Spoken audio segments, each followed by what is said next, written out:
Meus queridos irmãos, nós vamos então ouvir neste momento a pregação do Evangelho. Eu queria convidar os irmãos a abrirem suas Bíblias em Hebreus, carta aos Hebreus.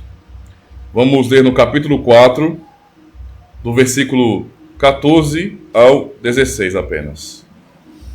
Hebreus, capítulo 4, verso 14 ao 16.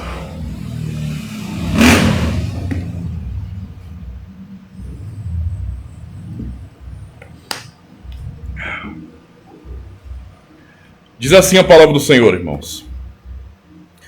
Tendo, pois, a Jesus, o Filho de Deus, como grande sumo sacerdote que penetrou os céus, conservemos firmes a nossa confissão. Porque não temos sumo sacerdote que não possa compadecer-se das nossas fraquezas. Antes, foi ele tentado em todas as coisas à nossa semelhança, mas sem pecado. Acheguemo-nos, portanto, confiadamente junto ao trono da graça, a fim de recebermos misericórdia e acharmos graça para socorro em ocasião oportuna. Esse é o texto, então, da pregação desta manhã. Amada congregação do Senhor Jesus Cristo, quando olhamos para o relato da criação e lemos sobre Adão, sobre os dons que recebeu e como foi posto na posição de cabeça da raça humana, podemos ver que esse deveria ser o nosso herói. Mas esse herói falhou, foi derrotado, infelizmente.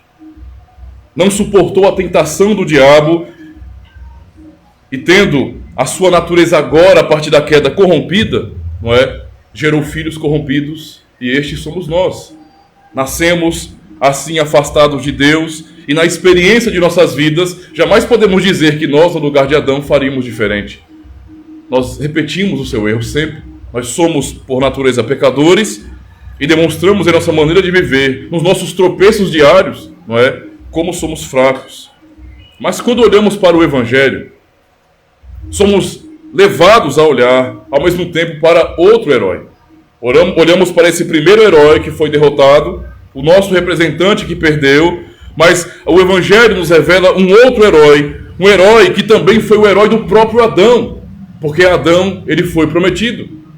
Quando Adão caiu, Deus prometeu que enviaria um filho para desfazer as obras do diabo. Essa foi a promessa que Deus fez a Adão. Ou seja, esse herói que nós vemos pelo Evangelho também foi o herói de Adão. E observando então aquilo que é prometido, não é, sobre este grande herói, que é o Senhor Jesus Cristo, ao mesmo tempo é o segundo Adão, não é? E também sumo sacerdote na casa de Deus, na presença de Deus o Pai, nós podemos então encontrar consolo e esperança, porque Deus não nos deixou na derrota, não nos deixou nas trevas, na escuridão.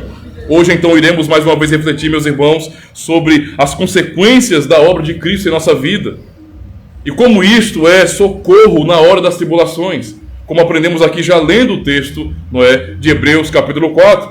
Na primeira parte então, relembrando o versículo 14, tendo, pois, a Jesus, o Filho de Deus, como grande sumo sacerdote que penetrou os céus, conservemos firmes a nossa confissão. Na parte final do capítulo 4, o autor aos Hebreus, em contraste com o exemplo de Israel no deserto, não é? O exemplo ruim de Israel em serem rebeldes contra Deus, e também a exortação que ele faz aos cristãos, à igreja cristã, não é? Ele traz assim um novo motivo, ou um motivo verdadeiro, para que a igreja, não é, pudesse manter fiel, pudesse nesse sentido manter firme a confissão da esperança. Os israelitas no passado, meus irmãos, tinham sacerdotes, e também um sumo sacerdote.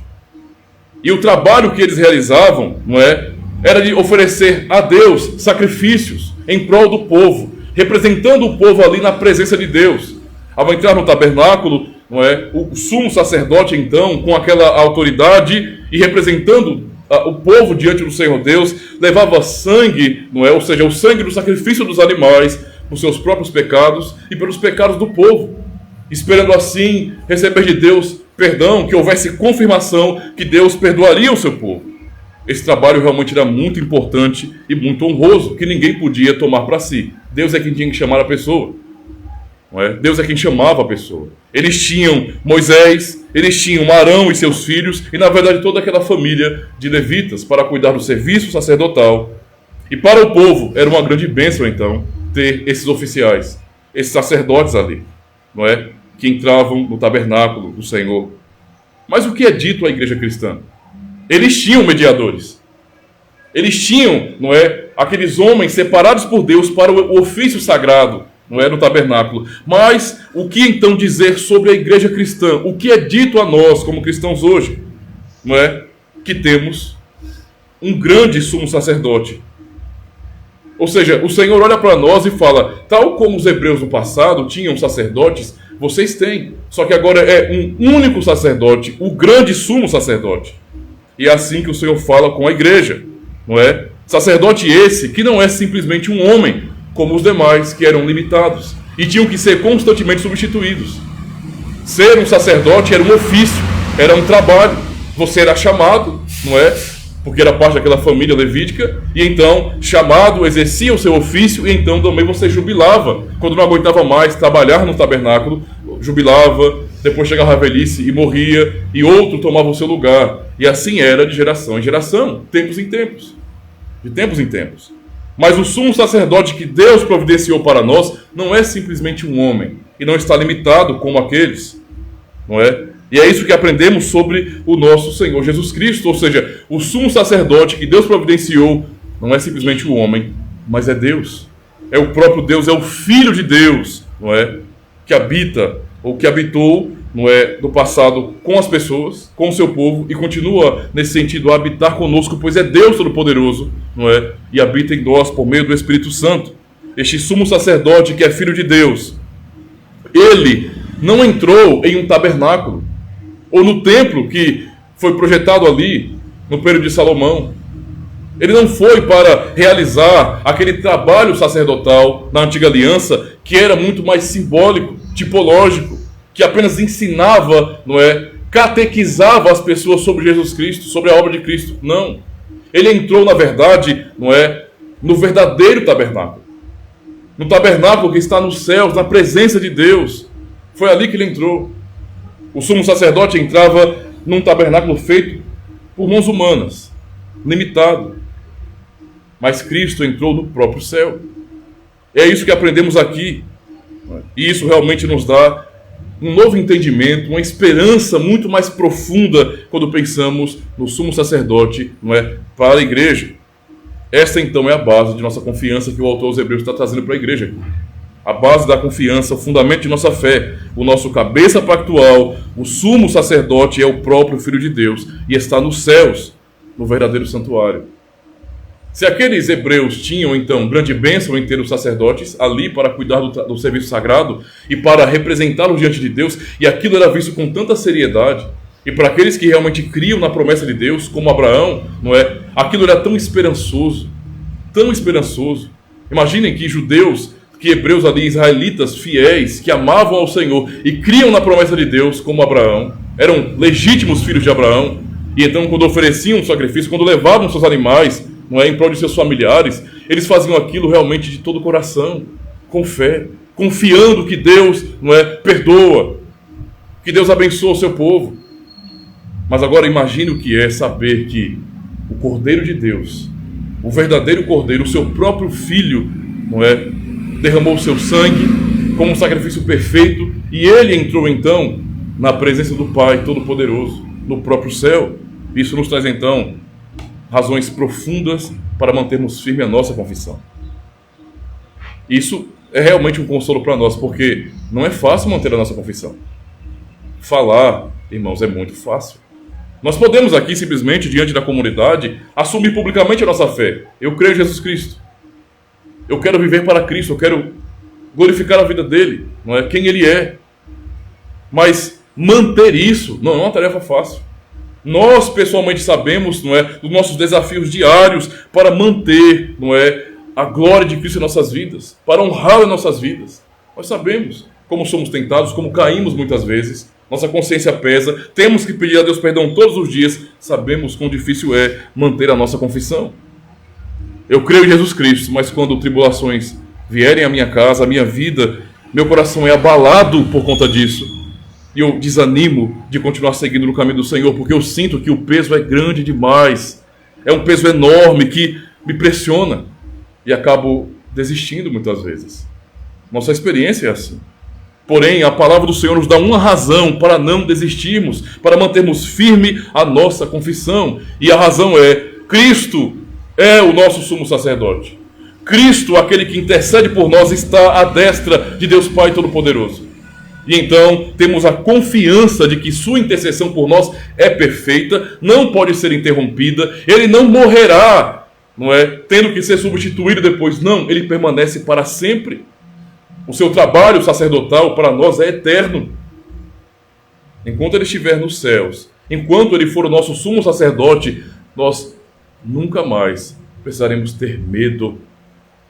Nunca mais precisaremos olhar para Deus como um Deus não é cheio de ira que quer nos destruir. Muito pelo contrário, por causa de Cristo, para todo sempre olharemos para Deus como o nosso Pai misericordioso. Essa é a razão que o autor aos Hebreus dá à igreja. Mantenham-se firmes na confissão de vocês, na confissão da esperança, porque temos um sumo sacerdote que é Cristo, que penetrou os céus, muito mais do que aquilo que um dia vimos na história da igreja do Antigo Testamento. Nós temos, na verdade, um sumo sacerdote perfeito, não é?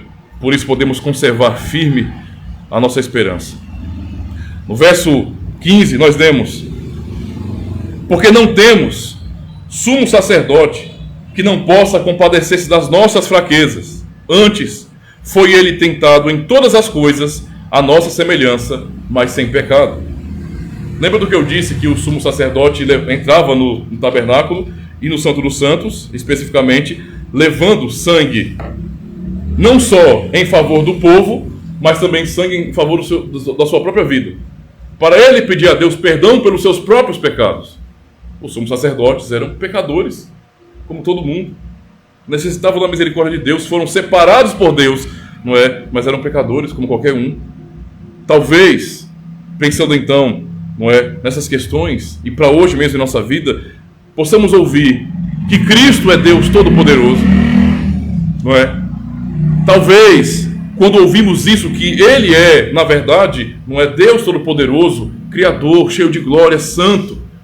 Quando lemos, por exemplo, textos, quando Ele promete que vem julgar os vivos e os mortos, ou quando lemos Apocalipse e lemos a narrativa da revelação que João recebeu, não é, de que um dia, neste mundo, contra os ímpios será derramada a ira do Cordeiro, talvez possamos olhar para Jesus Cristo, então, e ficarmos um pouco intimidados com Ele.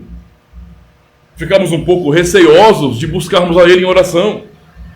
Porque, afinal de contas, eu sou um pecador, meu coração pesa por causa dos meus pecados, e quando eu olho para a palavra de Deus, eu vejo, eu leio, eu aprendo que Ele é Deus Todo-Poderoso, que por meio de Deus criou todas as coisas, que sem Ele nada do que foi feito, não existe sequer. Ele é o Senhor, tudo foi criado por meio dele e para Ele. Ele é santo. E que o mundo no futuro, quando estiver diante dele, nem sequer o mundo vai querer olhar para ele, vão rejeitar o seu próprio olhar, pelo peso da sua justiça, da sua ira. Como então eu posso me aproximar de alguém assim? Parece muito terrível olhar para ele. A descrição que nós temos de Apocalipse sobre o Senhor Jesus Cristo é a descrição de algo que é inimaginável às vezes, não é? E que na verdade apavora a gente. Talvez para nós, que aprendemos a doutrina da palavra de Deus, não seja assim que pensemos, não é? Nós olhamos realmente para a palavra do Evangelho, mas encontremos consolação em Cristo. Mas houve um tempo, irmãos, em que cristãos, como nós, temeram a Jesus Cristo dessa forma. Olharam para Ele e, ao ouvir sobre o fato de que Ele derramaria a sua ira, começaram a vê-lo como sendo um Deus terrivelmente irado, que derramaria sua ira em todos, sem exceção, que não perdoaria ninguém, e que o homem então deveria fazer todo o esforço do mundo para ser perfeito e alcançar virtude, alcançar salvação.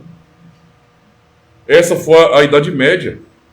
Na Idade Média, os cristãos sofreram porque a instituição igreja não pregou um Cristo cheio de amor e de misericórdia, mas pregou um Cristo que simplesmente destrói, que não tem nenhuma palavra de esperança, um Cristo que não diz: vinde a mim, um Cristo que não diz que ninguém tomará as ovelhas das minhas mãos, mas pregavam e até faziam teatros assim, para espantar as pessoas e constrangê-las pelo medo.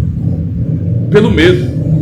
Assim os cristãos na Idade Média viviam, irmãos, sem esperança, não é? Pois viam a Cristo como sendo um grande e poderoso rei, como de fato ele é, o grande rei do universo, mas um rei que está distante dos seus súditos. Viam Cristo como um rei humano. Qual é a imagem que nós temos sobre os reis na época da Idade Média? Que eles eram soberbos, que muitos deles se colocavam como deuses nesse mundo, que um rei não olharia diretamente para um plebeu, para um pobre, para um necessitado, que eles estavam nesse sentido em uma corte real, em um castelo, e eles estavam afastados dos pecadores, dos demais. Essa é a imagem que nós temos dos reis no passado. Imagine como aqueles cristãos sofreram, ainda mais quando a instituição, a igreja, se moldou a colocar alguém como sendo praticamente rei da igreja. Então esse que recebeu o nome de Papa, por exemplo, na Idade Média, também não tinha esse contato com o povo. Aqueles cristãos que viviam apavorados com medo de Deus. Nós temos que temer a Deus, temor de verdade. Mas quando nós somos filhos de Deus, não é? Por Jesus Cristo, nós não precisamos olhar para Deus com pavor, porque Ele, como um Pai, não nos dá palavras de ameaças para o inferno. Pelo contrário, nos dá palavra de salvação. Mas os cristãos, infelizmente, na Idade Média, não tinham acesso a essas verdades. E sabe qual foi o resultado disso? Se nós não temos a Cristo como sendo um Deus misericordioso, o Deus santo e misericordioso, bom, que está próximo de nós, precisamos de alguém que esteja próximo dele, para que esses possam, de alguma maneira, interceder por nós. E foi aí, na Idade Média, que aqueles que foram piedosos começaram a receber destaque na igreja, como santos, e tornaram-se mediadores para as pessoas, pois era muito mais fácil recorrer a algum santo, não é? Alguém que foi piedoso na igreja, que dedicou sua vida ao Evangelho, e que as pessoas reconheciam como sendo pessoas que tinham virtude, que estavam próximas de Cristo pelo seu testemunho. Então, eles morreram, sim, nós sabemos, mas buscá-los, clamar por eles, para que eles venham nos ouvir, talvez nos dê a chance de sermos perdoados de nossos pecados, de encontrarmos consolo porque eles estão próximos. E então, a própria figura de Maria foi exaltada, pois ela é mãe de Jesus Cristo, e portanto, podemos então clamar a mãe de nosso Senhor Jesus Cristo, tão próxima dele, que tem misericórdia de nós. Ou seja, os cristãos foram levados a não olharem mais para Jesus Cristo, mas procurarem pessoas como eles, santos que haviam falecido, e que eles acabaram entendendo que poderiam os entender. Eles podem nos... porque são homens como nós. O homem conhece o homem, sabe muito bem das aflições, eles sofreram nesse mundo, então nós também sofremos e eles nos entenderão. E então, gradativamente, o coração daqueles cristãos foi sendo afastado do Senhor Jesus Cristo. Sabiam que Ele era Deus, que Ele é o Senhor, mas não tinham coragem de buscá-lo. E então toda uma burocracia religiosa foi criada. E agora, para chegar a Jesus Cristo, é tanto trabalho. Há tantos santos, há tanta devoção a esses santos, mas eles aprenderam a não irem direto ao Senhor Jesus Cristo. Não é? A não irem direto ao Senhor Jesus Cristo. Quando olhamos para a palavra do Senhor, é isso que nós aprendemos? Que Cristo não é um Deus que nos entende? Que o Senhor Jesus não é misericordioso? Que Ele não se identifica com a sua criação e com o seu povo? É isso que aprendemos? Porque foi isso que eles acabaram entendendo. Eles dependiam de outras pessoas, não iam a Cristo. Mas quando olhamos para a palavra do Evangelho, o que nós lemos, irmãos? Versículo 15: porque não temos sumo sacerdote que não possa compadecer-se das nossas fraquezas. Antes foi ele tentado em todas as coisas, a nossa semelhança, mas sem pecado. Quando olhamos para o Santo Evangelho, o que nós enxergamos não é um Cristo distante, não é um Cristo que não olha para os pecadores. Não é um rei sentado num trono que não está nem aí para os seus súditos. Totalmente o contrário. Quando nós lemos o Evangelho, o que aprendemos é que esse rei todo-poderoso, Filho de Deus, é misericordioso. E o seu amor é tão claro por nós, mas tão profundo, que ele assumiu a nossa natureza. Tornou-se um de nós. Não dá para ser mais próximo do que isso. Qual é a religião neste mundo? Qual é o pensamento filosófico? Qual é, não é, a ideia humana que traz, não é, uma teologia tão profunda, um ensino tão profundo e consolador, mostrando um Deus que é o Deus Todo-Poderoso, que ama tanto a sua criação, não é, que se faz homem. Só a Escritura nos ensina isso, irmãos. Só a Escritura nos dá esse entendimento sobre Deus. Que Deus não é distante de nós, que Cristo não é distante de nós, que o sumo sacerdote que o Senhor nos deu não está distante dos pecadores, pelo contrário.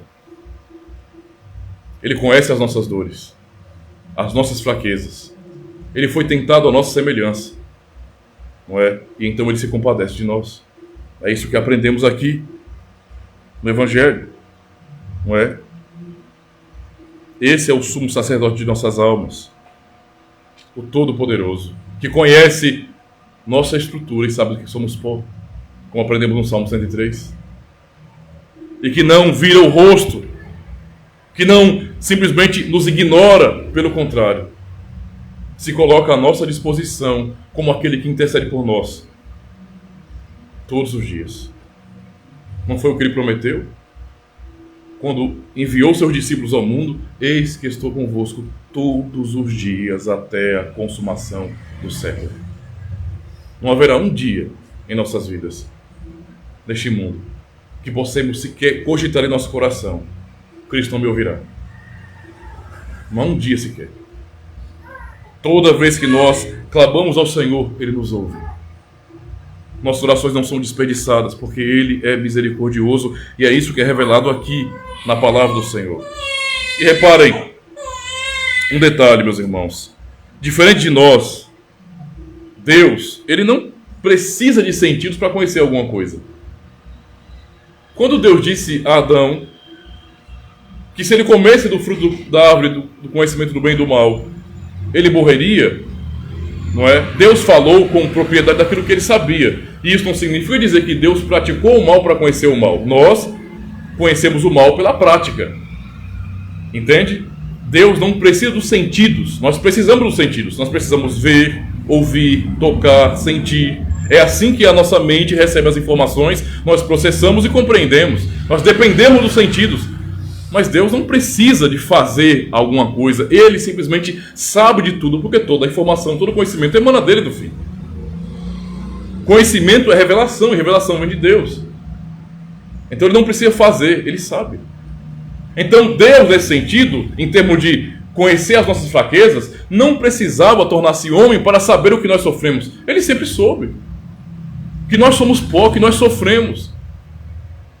Antes de Cristo se encarnar neste mundo, o povo de Deus no passado já vivia a clamar pelo Senhor por sua misericórdia, porque eles sabiam que Deus é misericordioso, que Deus conhece a estrutura humana e sabe de nossas dores. Não é? Por isso, Davi e tantos outros oraram a Deus: Senhor, tem misericórdia de mim. Tem misericórdia, porque eles sabiam que Deus conhecia as suas dores, os seus lamentos. Mas Deus ainda, mesmo com todo o seu conhecimento que é eterno e perfeito, sem precisar fazer isso, Ele deliberadamente assume a nossa natureza, mostrando um amor tão profundo, não é? Em estar conosco, em ser Deus conosco, para que nós pudéssemos ter essa aproximação com Deus. O que nós cantamos antes da pregação: eu vejo o Pai em Cristo. Não foi o que Ele mesmo disse àqueles que estavam ali a questioná-lo? No Evangelho de João, capítulo 3, aprendemos sobre isso. Nunca ninguém viu a Deus. Mas o Filho que está no seio do Pai, esse o revelou, esse o mostrou. Em Cristo nós vemos Deus como um Pai misericordioso. É isso que aprendemos aqui. Ou seja, Ele não precisava, mas Ele fez por seu amor e misericórdia. Não é? Fez. Por isso, exatamente pela esperança que o Evangelho nos dá, que nós não precisamos recorrer a santos falecidos. Porque isso é impossível, na verdade. Mas não precisamos recorrer ao próprio homem, não é? Como se o homem pudesse nos salvar. Pelo contrário. Deus se fez homem. Nós temos uma identificação que não mudará com ele. Quando olhamos, não é, para o céu, podemos lembrar daquilo que foi a visão que Estevão, quando estava sendo martirizado, teve.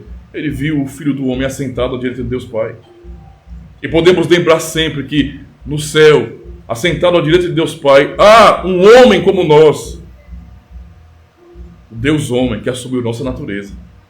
O nosso representante diante do Pai. Essa é a nossa segurança de salvação. Não é? Ele sim pode nos entender. É esse Cristo que deve ser pregado ao povo de Deus. Sim, as palavras do Senhor são duras àqueles que não creem, mas para quem crê em Jesus Cristo, suas palavras são doces. Palavras de consolo. Porque Ele é acolhedor, Ele chama: vinde a mim. E fala palavras de amor às suas ovelhas. Não é por quem Ele deu a vida. Esse é o Deus revelado na palavra do Senhor, em sua palavra, o Deus que se revelou. Por isso não temos que fugir de Jesus Cristo. Não temos que nos apavorar com Ele. Não precisamos mais, mesmo quando lemos os mandamentos de Deus, ou lemos que Deus é um Deus irado, nós podemos dizer: isso é a verdade da palavra de Deus. O Senhor sim é um Deus cheio de ira, e um dia derramará a sua ira neste mundo. Sim, nós sabemos. Mas isso nunca deve pesar em nosso coração como cristãos. Nunca. Porque pertencemos a Ele. Pertencemos a Ele. Naquilo que o mundo se apavora diante de Deus e foge, como Adão fugiu assim que pecou, e o mundo continua fugindo, se afastando cada vez mais, nós não temos mais a razão nenhuma para fugir. Pelo contrário, nós olhamos para o trono de Deus e ali vemos o Filho de Deus que assumiu nossa natureza, o nosso irmão Jesus Cristo, nosso Deus e irmão Jesus Cristo, que conhece nossa natureza, que escolheu passar as nossas dores e assumi-las todas. E está nos dizendo que Ele nos entende, que Ele nos compreende muito bem, não é? Esse Jesus Cristo, então, é o nosso herói. E eu digo, Ele é herói também do próprio Adão, de sua esposa Eva, porque a eles Deus prometeu Jesus Cristo. A eles. Vocês não conseguiram, vocês falharam, mas eu vou enviar meu Filho, e Ele vai desfazer as obras do diabo. O que vocês acabaram se tornando por conta do pecado, quando vocês deram crédito ao que o diabo disse, meu Filho desfará. A condenação que agora vocês têm e a corrupção, meu Filho desfará. Esse é o grande herói, o segundo Adão e sacerdote na casa de Deus. É o nosso campeão nos céus. Não é? Um campeão bom, um rei misericordioso, um rei que é tão bom que andou entre nós. Um rei que é tão bom que não era um rei vaidoso, soberbo, tolo, que anda no meio dos pecadores, tentando demonstrar que era melhor do que eles. Pelo contrário, sendo Deus, não teve por usurpação por ser igual a Deus. Que não era como, por exemplo, muitos líderes religiosos daquela época, como os fariseus, que eles fizeram uma roupa específica para destacá-los da multidão. Andavam com filactérios, que eram alguns trechos da lei, amarrados em umas caixinhas ou em outros objetos na mão, na testa, para que todos pudessem ver que eles eram, não é, sinceros e fiéis, não é, observadores da lei. E eles gostavam das primeiras cadeiras, dos primeiros lugares, gostavam de ter o seu nome citado diante do povo, gostavam de aplicar a lei e matar aqueles que estavam desobedecendo a lei. Alguém foi pegar adultério? Apedreja. Alguém foi pegar trabalho no sábado? Apedreja. Era assim que eles agiam. Dessa forma. Não é? Sem olhar para Deus e sua misericórdia e o que o grande e verdadeiro rei disse. E de aprender o que significa misericórdia, quero, e não sacrifício. E não sacrifício. O rei estava aqui e eles odiaram a sua humildade. Odiaram a sua humildade. João diz que nós vimos, não é? Ele cheio de graça. Cheio de graça. Mas aqueles que eram vaidosos e arrogantes olharam para Jesus Cristo e odiaram a sua humildade, incomodava os arrogantes. Porque aqueles líderes jamais se assentariam com pecadores para comer, jamais aceitariam um convite. Vem e hoje, não é, come em minha casa. Isso é conversa, eu vou entrar na casa de um homem pecador como você? Vocês são indignos. Vocês são pecadores. Eles faziam assim. Enquanto o verdadeiro rei do universo ouviu uma criatura pecadora, foi até a casa dessa pessoa e de várias outras, não é? Sentou-se à mesa, comeu, tratou-lhes como pessoas, com dignidade. E isso ainda assim incomodava mais. Esse é o rei que nós temos. Não precisamos ter a visão tola e medieval de que Cristo é terrível e, portanto, vamos fugir dele. Não. Esse é um rei que nos convida. É aquele mesmo rei, não é, que na parábola que ele contou sobre o reino de Deus, chamou, ordenou que fossem chamados na rua, não é? Nas esquinas das praças, em todos os lugares, qualquer um que achasse, para sentar-se na mesa, no banquete real, e serem tratados com dignidade. Esse é o rei que nós temos aqui, o Cristo que se compadece de nós. Então chegamos ao verso 16, quando nós lemos, não é? Cheguemo-nos, portanto, confiadamente junto ao trono da graça, a fim de recebermos misericórdia e acharmos graça para socorro em ocasião oportuna. Como, irmãos, podemos observar que a palavra do Senhor é tão maravilhosa para nós em nos esclarecer quem Deus é, quem o Senhor é. Este campeão Jesus Cristo nos livrou, não é, do poder da destruição da morte. E este foi o sumo sacerdote, não que nós estabelecemos, mas que Deus, não é, providenciou para nós. Ele morreu efetivamente para salvar. Por isso há essa segurança quando nós olhamos para o céu, com a convicção de que Ele está lá no céu, não é, nos dando segurança de salvação, porque para isso Ele morreu. Mas podemos nos perguntar ainda, a quem esse herói, rei e sumo sacerdote salva? A quem? E aí vamos ouvir a consolação para a igreja. A quem ele salva? Podemos lembrar que há gerações atrás, Deus foi até a terra de Ur dos Caldeus e chamou um homem de nome Abrão. Deu-lhe o nome de Abraão. Fez com esse homem aliança, lhe fez promessa e disse: eu serei o teu Deus, Abraão, e o Deus da tua descendência, dos seus filhos. Serei o Deus de vocês. E quando olhamos para Gálatas capítulo 3, o que aprendemos? Que Cristo é o descendente de Abraão. Ele é o descendente de Abraão. E quem este filho, então, este rei e sacerdote, salva? A palavra do Senhor nos diz. Prestem atenção. Eu vou ler Hebreus 2, verso 10 em diante. Ouçam com atenção. Porque convinha que aquele por cuja causa e por quem todas as coisas existem, conduzindo muitos filhos à glória, aperfeiçoasse por meio de sofrimentos o autor da salvação deles. Pois tanto o que santifica como os que são santificados, todos vêm de um só. Por isso é que ele não se envergonha de lhe chamar irmãos. Verso 12, dizendo: a meus irmãos declararei o teu nome, cantar-te-ei louvores no meio da congregação. Só para poder acompanhar o raciocínio, eu terminado de ler aqui.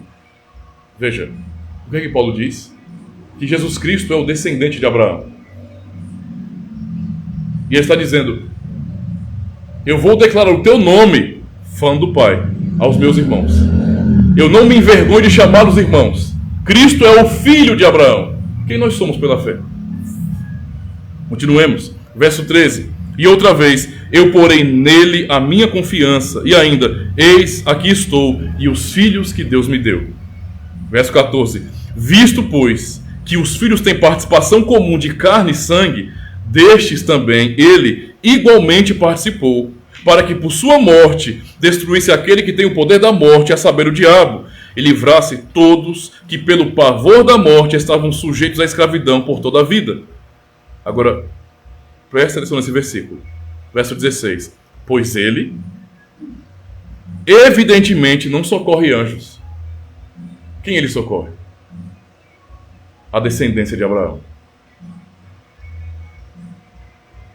Cristo, o descendente de Abraão, socorre a descendência de Abraão. É o que ele faz. É nosso irmão mais velho que está no céu agora. O descendente de Abraão está à disposição de seus irmãos aqui nessa terra. É isso que o texto está nos ensinando aqui. E a sua morte e a sua obra foi justamente para salvar os descendentes de Abraão, como Deus havia prometido: eu sou o teu Deus, Abraão, e o Deus dos teus filhos, da tua descendência. E Deus envia o seu próprio filho, não é? Que assumiu a natureza e foi semelhante em tudo, carne e sangue a seus irmãos, para justamente salvar, não a anjos, não socorrer anjos, mas a descendência de Abraão. Então, quando olhamos para o fato, não é, de que nós somos descendentes de Abraão pela fé, nós podemos ter a convicção de que esse sumo sacerdote, que é o nosso irmão, o moral, né? Nosso irmão, Jesus Cristo, não é, está à disposição para nos socorrer. Sempre. Terminando o texto agora.